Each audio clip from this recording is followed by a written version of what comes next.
Homicide investigation in LaSalle. Do you have a suspect? Currently, as the investigation stands, we will not be releasing those details. What police are and are not saying after a woman was stabbed to death. Student walkout. People need this funding. These are people who are going to be our doctors, our educators. Protesting changes to the Ontario Student Assistance Program. And fuel prices set to soar, the result of tensions in the Middle East.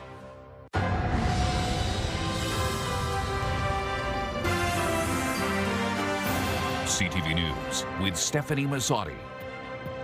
Good evening and thank you for joining us on CTV Windsor and AM 800. There's been a murder in the town of LaSalle with police on scene in a sleepy suburb since last night. CTV's Michelle Molesky with our top story tonight. Michelle, you were there earlier. Yeah, I was there today, and Stefanie, police are keeping a tight lid on information in this matter, but we do know this all started Tuesday night. A startling thing to see in the quiet town of LaSalle. Not one, but two police crime scenes on Todd Lane, and a large portion of the woodlot behind nearly a dozen homes also taped off. The incident started here Tuesday night around 9 p.m. in the 2400 block, according to Constable Elena Atkins. Officers arrived on scene, located a 45-year-old female who had injuries. Atkins says the woman was rushed to hospital, but she died from her injuries. Police say she was stabbed. Do you have a suspect? So currently, as the investigation stands, we will not be releasing those details in order to maintain the integrity of the investigation. LaSalle police officers were canvassing neighbors Wednesday morning, and they're hoping some residents have surveillance footage from the last 24 hours. Were the victim and the suspects known to each other? So at this time, those details will not be shared, just again to preserve the integrity of the investigation. Police won't explain the wide distance between the cruisers. Those are determined by the investigators, who believe that there may be beneficial information within those areas. And so those areas will remain taped off until they determine that they no longer need to hold those scenes. With rumors around town rampant, police will only say what happened here, and here, and here is an isolated incident. Residents can expect that there will be a heavy police presence in those areas for an indeterminate amount of time. Police are reiterating tonight they believe this to be an isolated incident, and they say they are in the early stages of the investigation. Anyone who saw anything suspicious in the 24 to 2600 blocks of Todd Lane in the last 24 hours is asked to call LaSalle Police or Stefanie make an anonymous tip to Crime Stoppers. And any further details we will report to our viewers. Yeah, as soon as we can get them. Okay, Michelle Molesky with our top story tonight. Thank you, Michelle. You're welcome. Local health and outreach partners say they're seeing a concerning spike in opioid overdoses across Windsor, Essex. In fact, as CTV's Robert Lothian reports, the spike was serious enough to trigger a rare emergency meeting last night. For just the second time in 9 years, members of the Windsor-Essex Community Opioid and Substance Strategy hosting an emergency meeting Tuesday.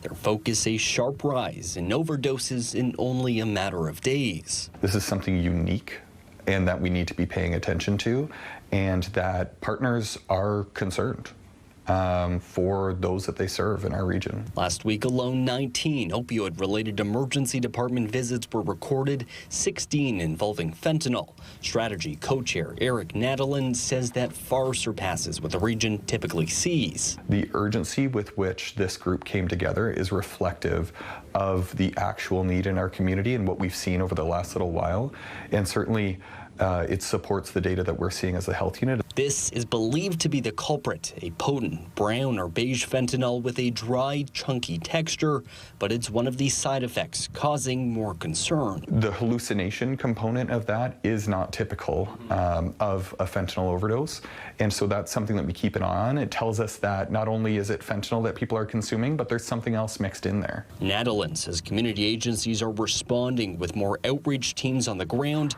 Their goal, goal is to spread the word about the risks of the substance and how to avoid an overdose. So those who, drive around the community, support those in need, those in crisis, those that they observe using substances or maybe experiencing an overdose. The health unit is reminding to never use alone, keep naloxone handy, and of course, if ready, seek help. There are things that we can offer you from all the way upstream to preventing substance use up front to harm reduction resources that will help you to stay safe if you do continue to use substances. Robert Lothian, CTV News. Windsor police charged 2 men after a sexual assault investigation they say also led to a loaded gun and suspected cocaine. Officers were called to Paulette Road Sunday night, where they say a woman was assaulted inside her apartment. A 28 and 29-year-old now face multiple charges, including sexual assault and drug trafficking. And Windsor police say there may be more victims in a separate sexual assault case. They allege one woman was assaulted 3 times by the same man. 33-year-old Mohammed Ramad was arrested in the city's West End February 14th and faces 3 counts of sexual assault. OPP are looking to identify a suspect after a locker room theft in Lakeshore. Take a look at this security camera image. Police believe this man slipped into a dressing room at the Atlas Tube Recreation Center on January 21st and stole about $100 from several lockers. Investigators believe it happened sometime between 8:30 and 9:40 that night. If you recognize the suspect or have any information, please give police a call. And OPP are also investigating a separate theft in the county with hundreds of dollars worth of copper stolen. Police say it happened last weekend at an industrial yard in the town of Essex. About $1,500 worth of wire were taken along with several tools. Security cameras captured these images of the suspects, and the OPP's Community Street Crime Unit is now working to identify them. Anyone with information on either is asked to contact Essex County OPP or Crime Stoppers. In other news, tomorrow is a big day in Windsor Essex's automotive electrification. Nexstar Energy is holding an official grand opening for the battery plant. There will be a media tour in the morning where no video or photos can be taken, followed by a news conference. The company says senior government officials will be in Windsor for the event, but the media is not permitted to report which politicians are heading to the city tomorrow. Tune in to Mornings with Mike and Meg over at AM 800 Radio. They are broadcasting their show live from 6 a.m. until 10 o'clock, and they plan to interview several key players. The battery plant was first announced in March of 2022, with construction beginning that November. Construction lasted up until this past September, with full production ramping up in November. Dozens of Windsor High School students walked out of class today and marched right into their MPP's office, upset about changes coming to Ontario's student aid program. And as CTV's Sanjay Maru shows us, some teens found themselves in debate with MPP Andrew Dowie on the exact matter. Within an hour of the school day starting, dozens of students walked out of class at Kennedy and Brennan High Schools, marching to the constituency office of MPP Andrew Dowie to protest changes to the Ontario Student Assistance Program. People need this funding to be able to continue their programs. These are people who are going to be our doctors, our educators. As a community and a school, we find that very unhelpful, especially with low-income families in our school. We need to stand up to that.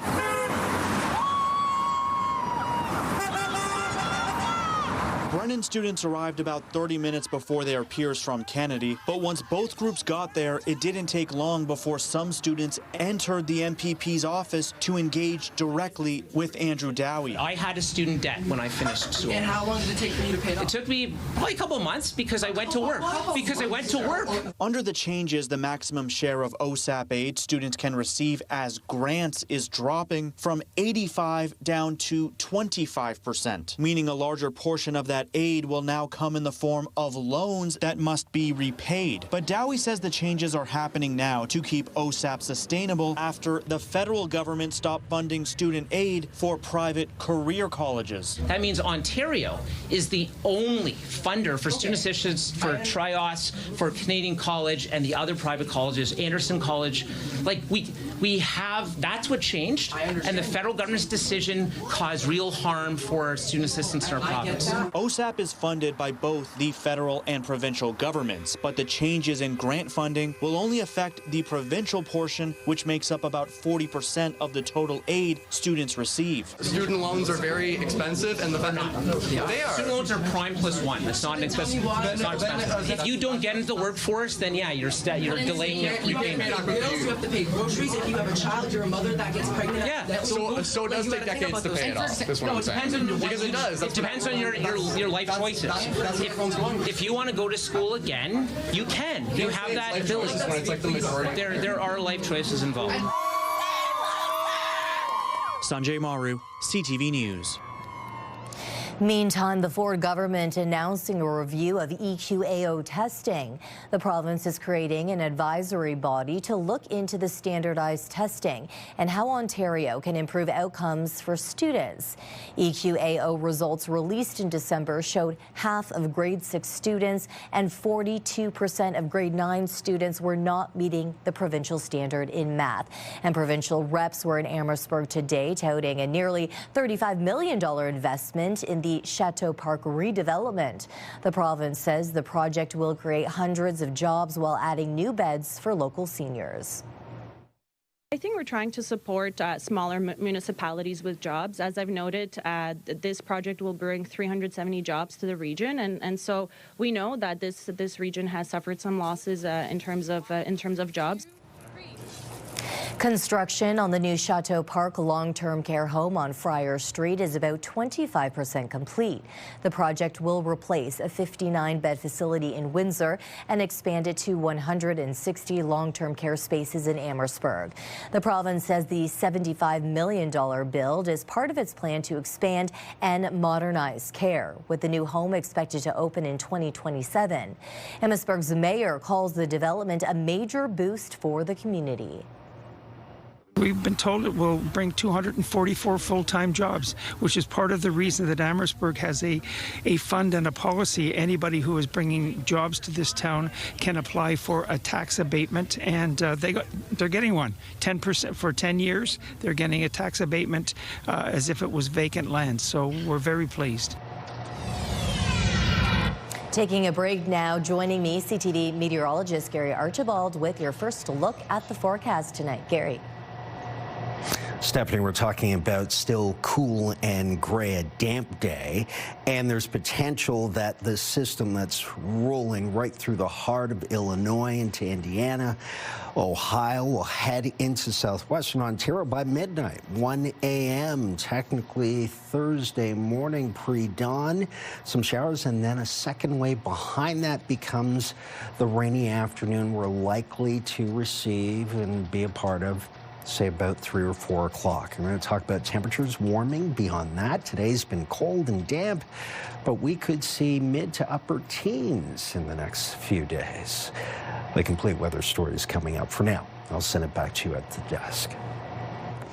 And you may want to keep an eye out on the pump this week, with gas prices expected to rise. Experts say rising tensions in the Middle East are pushing oil prices higher after U.S. and Israeli strikes on Iran over the weekend. That's raising concerns about disruptions to a key shipping route where a huge share of the world's oil passes through. So far, there's no major supply problem, but analysts say the uncertainty alone could put upwards pressure on gas prices across North America, including here at home. Are you concerned about gas prices? That is our question of the day. Go to our website to cast your vote, ctvnewswindsor.ca. Yesterday we asked, do you know how to play chess? More than 700 people voted, 61% say no. To the latest in Iran now, where several cities are still under bombardment. The country and its proxy targeting Israel, Arab nations, and U.S. bases, and now NATO member Turkey in retaliation. CTV's Adrian Gobriel is in Istanbul. Pulled from the waters along the southern coast of Turkey, this is the remains of a NATO interceptor missile that knocked an Iranian attack out of the sky. Turkey's President Tayyip Erdogan saying his country is in close consultation with NATO allies while warning Iran a similar incident cannot occur again. In Iran, thunderous explosions echoed across the besieged nation as Israeli forces confirm they've begun a 10th wave of strikes, with U.S. forces hitting deeper into the country. In the 5 days since this war broke out, more than 1,000 people have been killed in Iran, according to a U.S.-based human rights organization. In Lebanon, smoldering debris sends smoke billowing into the sky in Beirut, where the IDF has vowed to uproot Iranian-backed Hezbollah after it launched strikes into Israel. The numbers are increasing. We have more than 80,000 people, including 24,000 children, forcibly displaced in Lebanon. Many were still displaced since the previous escalation. This video shared by the U.S. Department of Defense showing the moment a U.S. submarine sank an Iranian warship.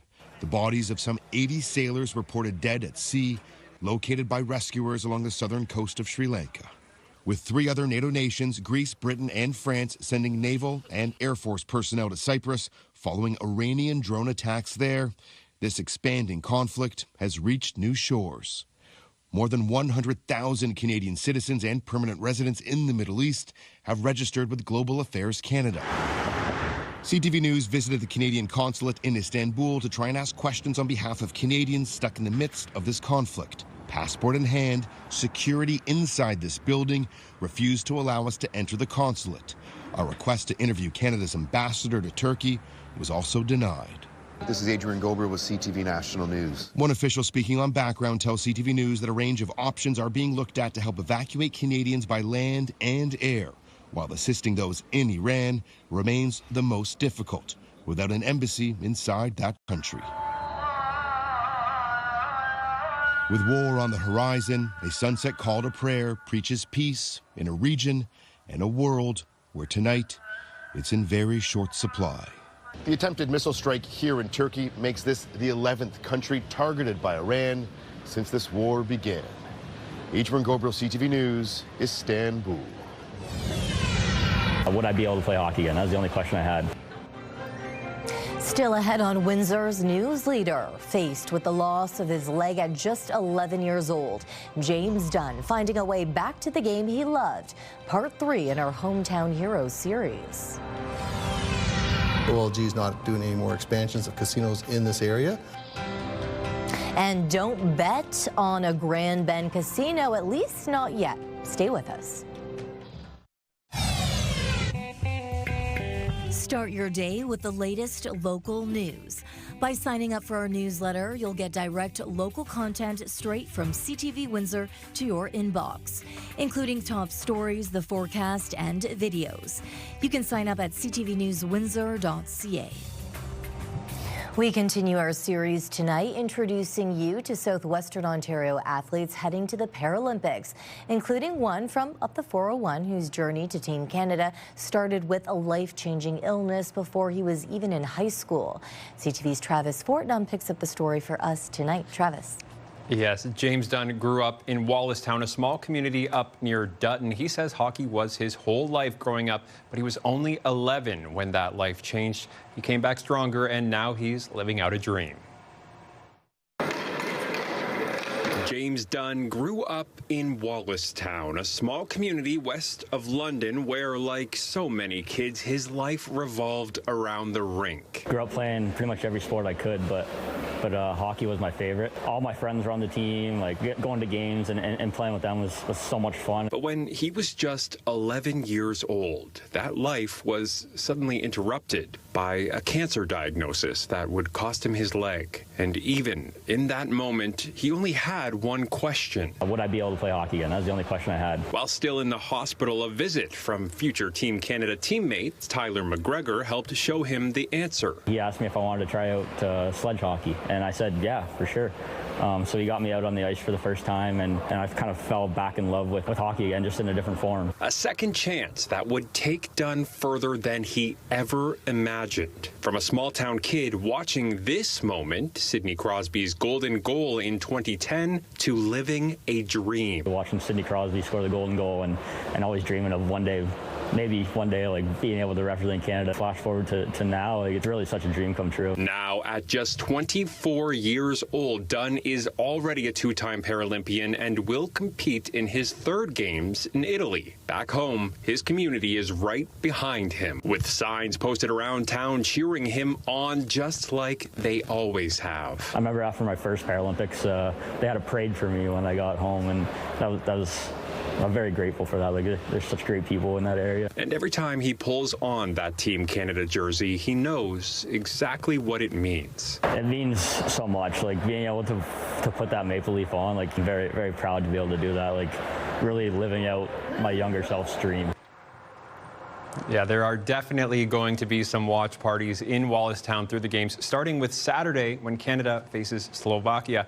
And tomorrow, I sit down with Tyler McGregor, Canada's captain, and a flag bearer for Friday's opening ceremonies. Stefanie. I'm sure another inspiring story. Okay, Travis Fortnum, we will check in with you again tomorrow.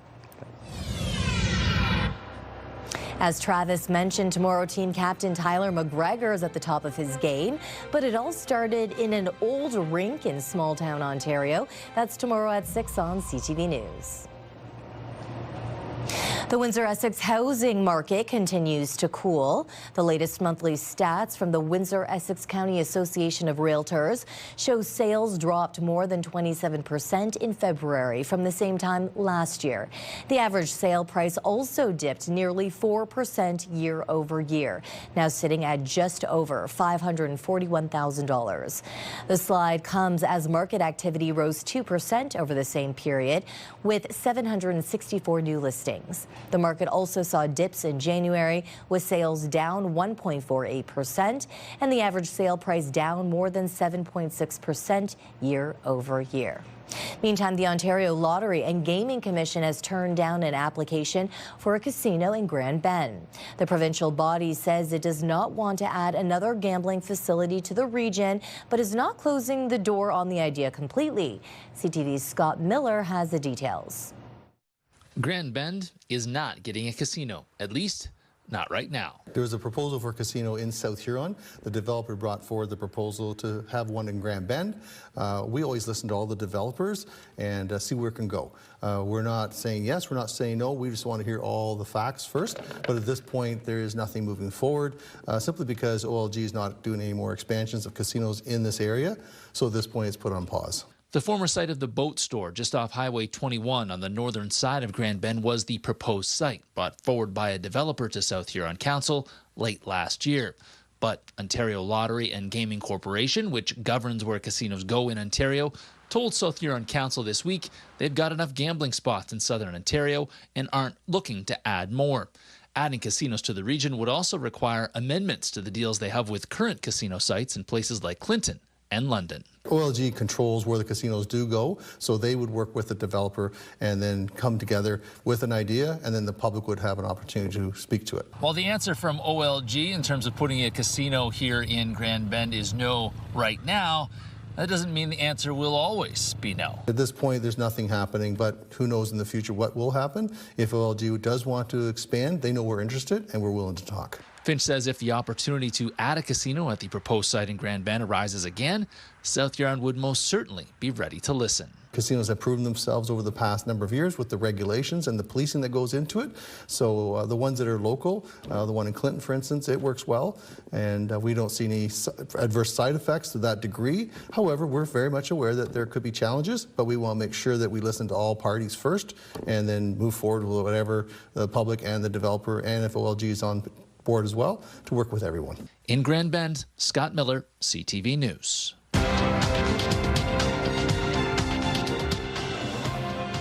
In Toronto, the TSX gained 158 points. In New York, the Dow added 238, the Nasdaq up 291. The loonie rose 1/10 of a cent today. Gold gained $11 an ounce, and oil added a dime a barrel. Coming up, a public inquest is coming into the Tumbler Ridge massacre, but some say it doesn't go far enough. Let's look at our CTV News weather snapshot. Thanks to Leanne Gledhill for this sunset image. If you've got a weather image that could be our next snapshot, text it to us at 10400. We'll talk about rain and warming temperatures coming up with my forecast next on CTV News Windsor.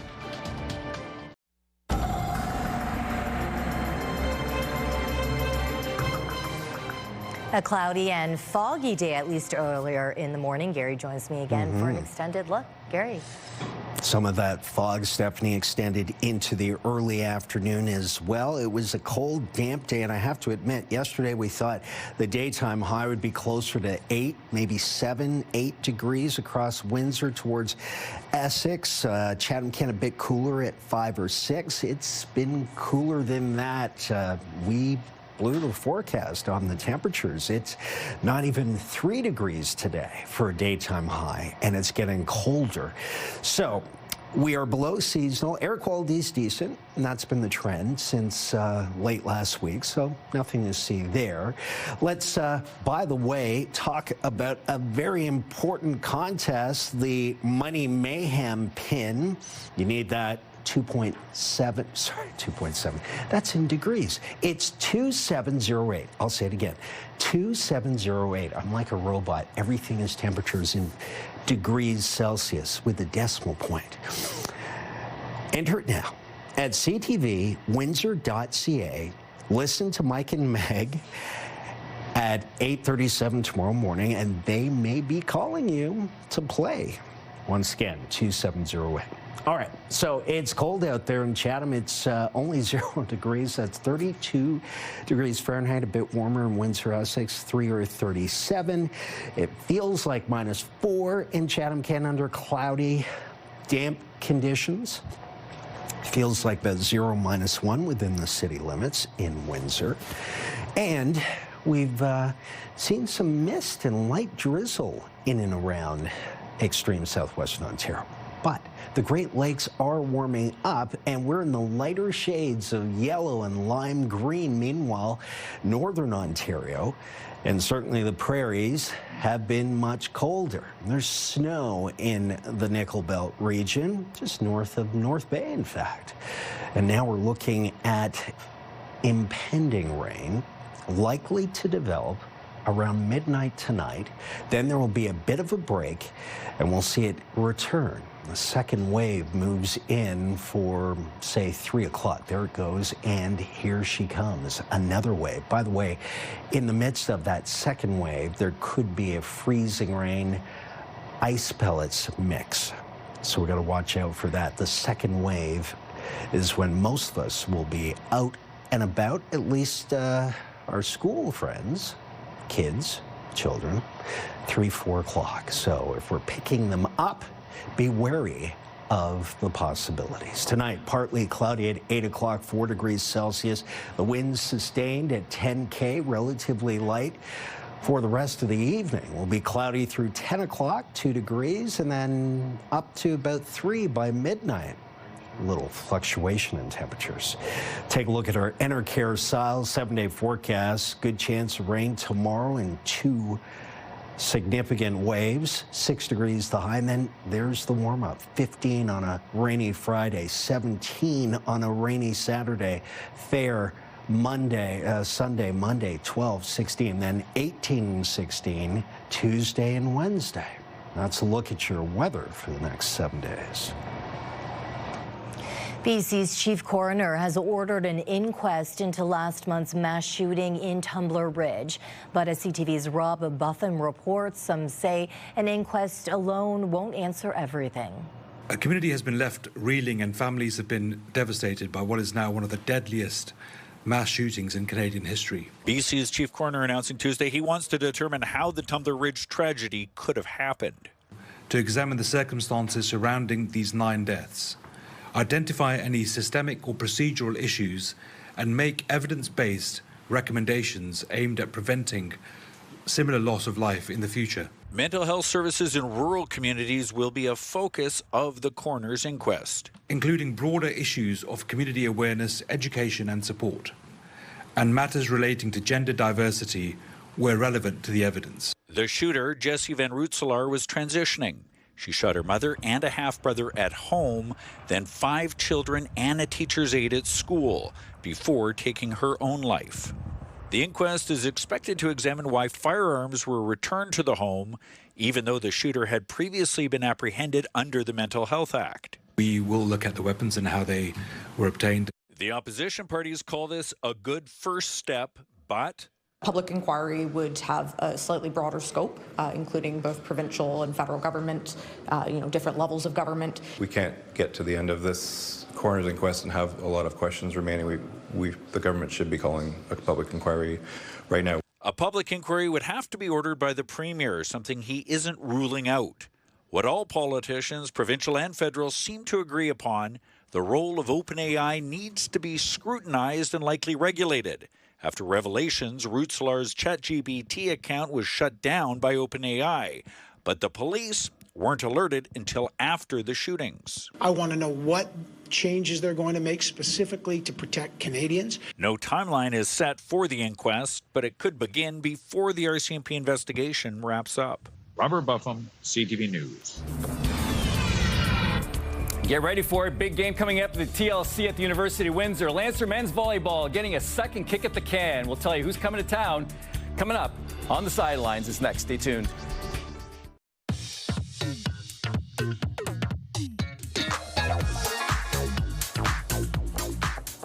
We're on the sidelines with Bob Belichico tonight. Now, there's a lot on the go, and this week is no different, Bob. No, it never changes. There's a lot going on. Let's start in Amherstburg, where the Admirals were looking to avoid a Game 7 against Mooretown in their first-round series.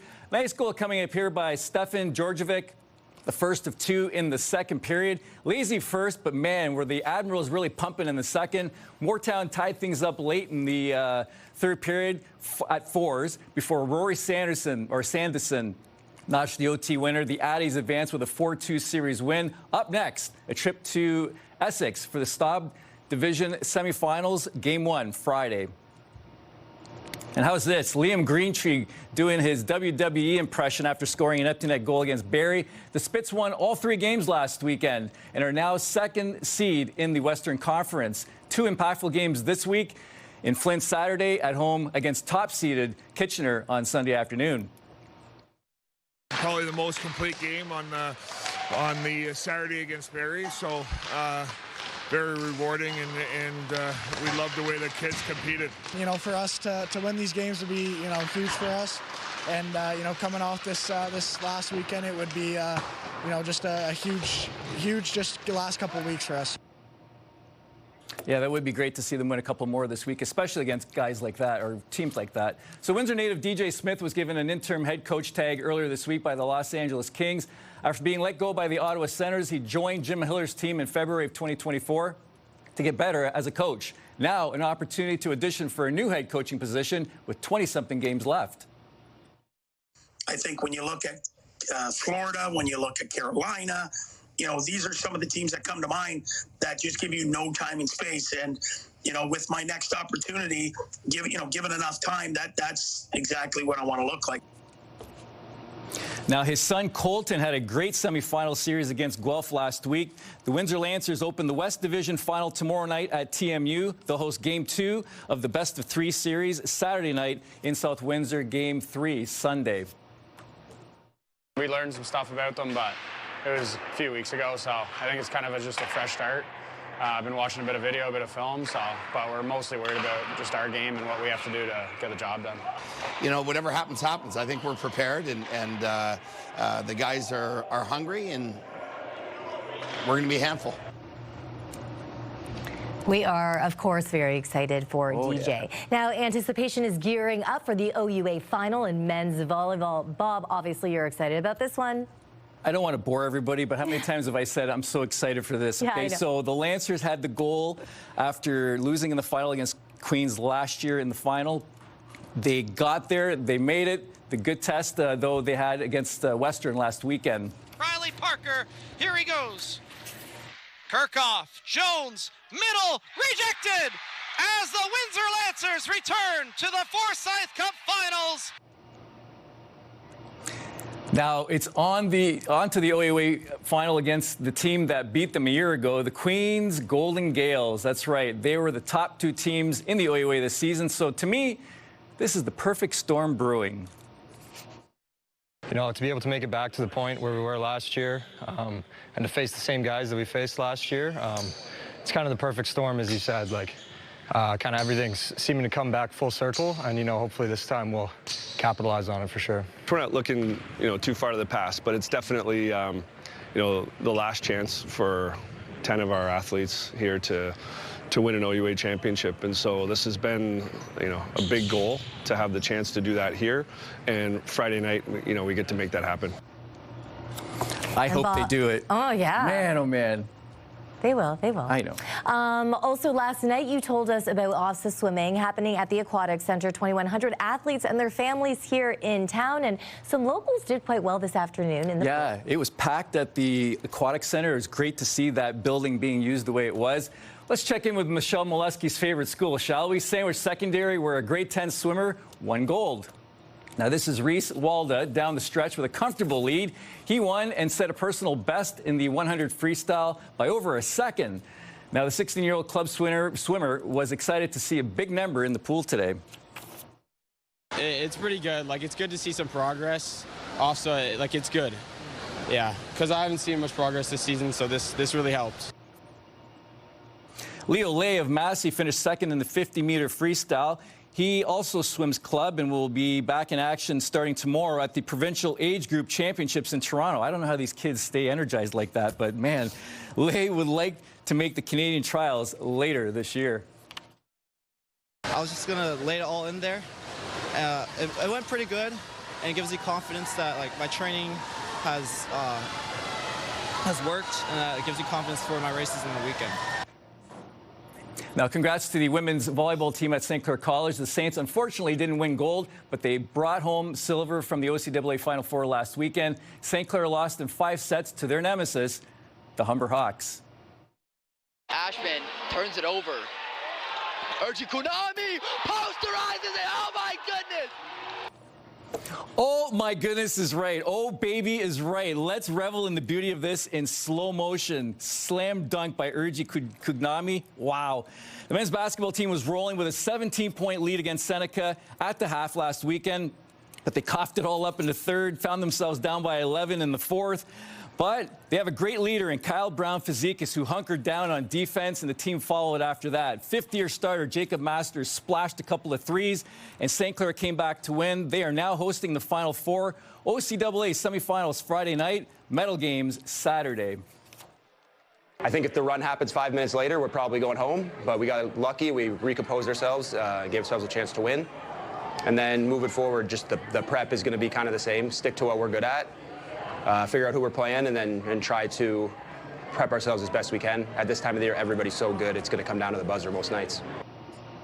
It's going to be awesome. Now back to the high school scene. Holy Names is hosting the Senior Girls Officer Championships starting on Monday. St. Anne's also qualified for the tournament. Holy Names excited after 2 years of disappointment. The past few years, it's been like a struggle to get past SWASA. So this year at SWASA, when we won that final point, it was really like an exciting, like kind of uplifting, because we're like, we finally did this as a team. We get like the home court advantage, and we have all of our fans and everybody, like our friends and family, that all get to watch us play. It's like, it's going to be a really amazing experience, and it's super exciting. I would imagine they're going to have bio games. You know, kids pay a couple bucks to stay in the gym and just make as much noise as they can for their team. Real quick, I got to say hi to Linda, who's a volunteer at the Aquatic Center today. She was really a big help to me, and she told me not to say hi to her, but I'm going to say it anyway. Hi, Linda. Hi, Linda. Congratulations to all of our athletes. Obviously, they're doing incredible when it comes to swimming. Oh, my God, so much time, dedication, effort, being in the pool nonstop. We were talking about how to have that energy. I was thinking in my head, well, they're not, you know, they're much younger than us, Bob. Well, yeah, they can handle it. So, you know, it's not too surprising that they're going into action tomorrow. But, yeah, it's just it's good. Good for them. I mean, they're young. Just do it, right? And the use of that facility, so great to see. And yesterday, you were having so much positive feedback from family members and friends as well, talking about the facility, location of restaurants and hotels. The visitors from out of town really enjoyed our city, which, you know, a lot of us complain about the downtown, but when you hear other people from out of town saying that we have a nice downtown and a nice skyline and everything else like that, you know what? We're not doing so bad. No, not at all. Okay, Bob Belichico with On the Sidelines tonight. Thank you, Bob. You got it. This is your CTV Windsor Our Community Calendar. Hats On for Healthcare is celebrating 17 years. Tune in March the 5th for Hats On for Healthcare Radiothon to support and find out more about the amazing work done by our local health professionals. See you next time on Our Community.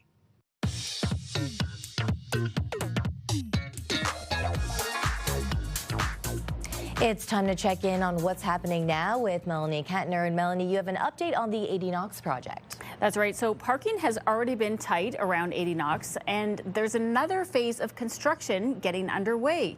The city is starting work at nearby Wilson Park as part of the reimagined 80 Knox Herman Recreation Complex project. Crews will build a new parking area and extend driveways. Upgrades should improve access to the arena once everything is finished. The work will also include drainage improvements, new pathways, and lighting infrastructure in the park. February 25th. Wilson Park will be closed during construction. This with is the your project expected CTV to Windsor. wrap up at the end of May. Now we've got those details online at ctvnewswindsor.ca. We also have an online story of note, Melanie, with an update on the Banwell Easy Road construction project. A lot of construction in that area. Yeah, so the city says work on the new interchange is steadily progressing despite a cold winter. Crews have continued advancing key parts of the new overpass structure. There are some lane closures coming up, though, during girder installation. Eastbound expressway lanes will be closed March 23rd and 24th, and westbound lanes will be closed from March 25th and 26th. And in our social spotlight, thank goodness the snow is gone here, but it can create a blank canvas for those who want to be creative.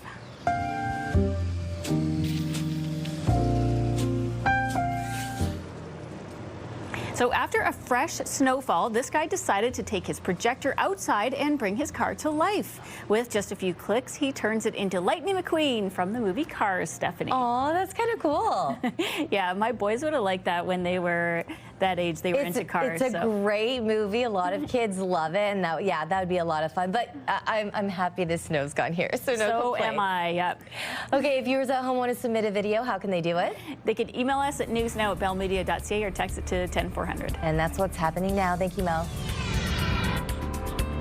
Still to come, a toddler goes prize hunting and ends up caught himself. That and one last look at the forecast, that's just ahead.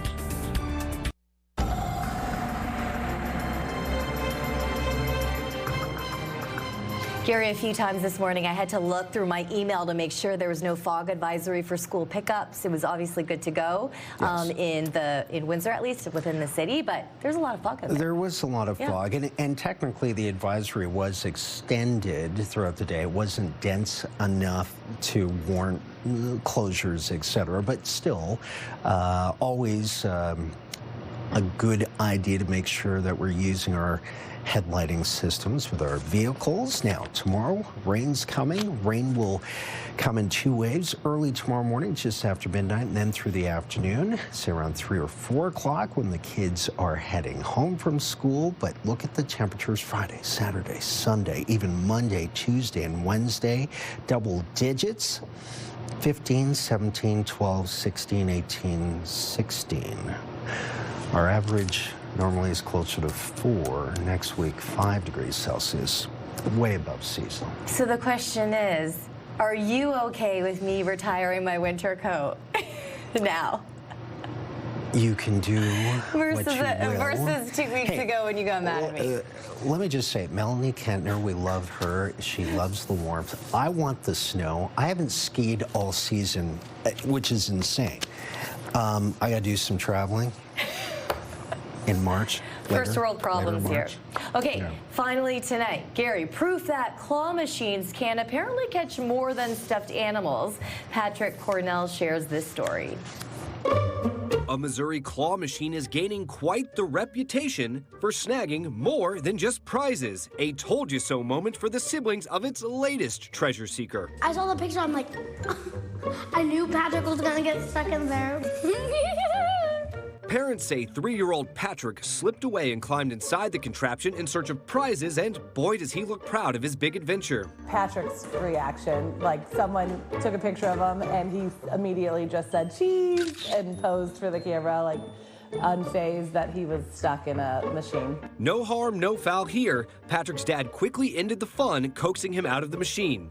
If this feels like deja vu, less than a month ago, 2-year-old Cooper had a ball, crawling his way up inside the exact same machine. His escape didn't come as easily. The police department, fire department, and machine company came out to rescue the toddler, who got out unharmed, but definitely disappointed to leave the toy-filled fun.